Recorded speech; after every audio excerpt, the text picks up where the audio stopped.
When I first got involved at the Duke almost 4 years ago, I came hesitantly. I didn't think I'd fit in. I didn't know anyone, and I had no idea what I was doing. Actually, my first semester at the Duke was a lot like my first year at Duquesne. I chose Duquesne 2 weeks before the May 1st deadline in 2008. I was a graduating senior from a village in southern New Jersey. Yes, a village.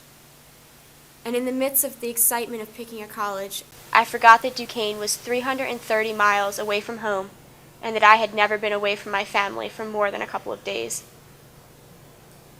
I chose Duquesne and Pittsburgh and later on the Duke because somewhere in the first hour of being there, something just clicked. Subconsciously, from somewhere deep and unknown, a little voice whispered, "You belong here." In that fleeting moment, I was Alice falling down a rabbit hole of my own. In my final semester, as I've come to the realization that I am finally nearing the end of my academic career, 20 years in the making, I've been reflecting on why Pittsburgh, why Duquesne, why journalism, and why I've made a lot of the choices I've made. No, this isn't some deep introspective look at all the mistakes and choices I've made and how they've made me me. I'm not going to begin to dote on all of the big life events thus far in my life. In reality, I'm 23. I may have done a lot of really cool things, but there's still a lot left to do. Waxing philosophical? Ain't nobody got time for that. I've been here at Duquesne for 5 years, and when I walk off campus on May 4th for the last time, I won't be walking away empty-handed. 2 degrees, a multitude of lessons and experiences, and more memories than I can count will leave with me. On my journey to a master's degree, I made a lot of great friends, covered a lot of exciting things, made my voice heard on issues that matter to me, learned many lessons, been to cool places, met and worked with a lot of cool people. There's a common thread that runs through all of these things that I remember most fondly. No matter the choice, the place, or the time, I was entirely uncertain about what I was doing. Walking into the Duke's newsroom for the first month or so was like walking into the wrong dorm room because you weren't paying attention. Shocking, new, and confusing. I knew no one, had nearly nothing in common with anyone, and was only there because of the persistence of my News Writing 1 teacher, who asked me every Tuesday and Thursday afternoon if I had gone down to the Duke yet. Over time, as the location of the newsroom changed, the 4th floor of Old Day Place Hall, and later on the first floors of both Fisher and College Halls, became as comfortable to me as my own home. The stumbling uncertainty gave way to calm familiarity, and, like those who came before me, I settled into my place. We are a family. Like sororities and fraternities make up brother and sisterhoods that last a lifetime, we do as well.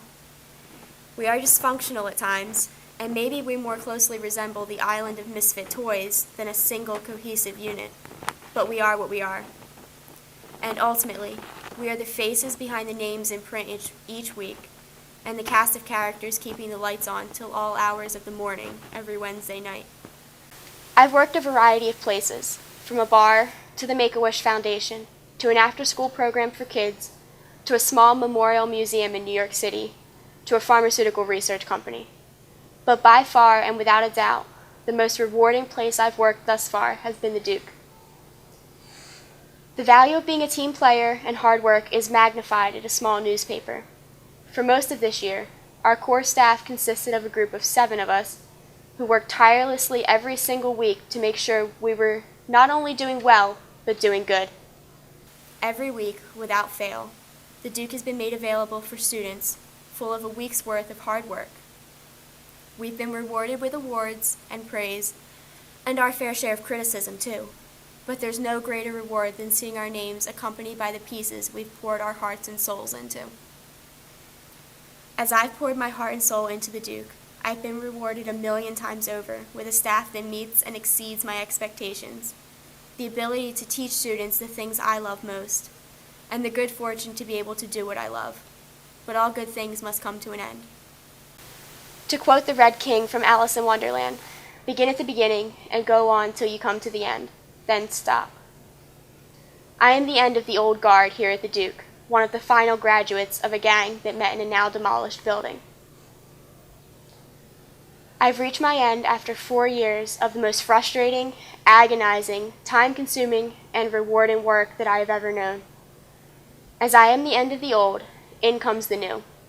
For the Duke, that means a new website and new ways of reporting the news, ways that open limitless opportunities for the next staff to embrace. I can only hope that I've made those before me as proud as I know the ones I've taught will make me.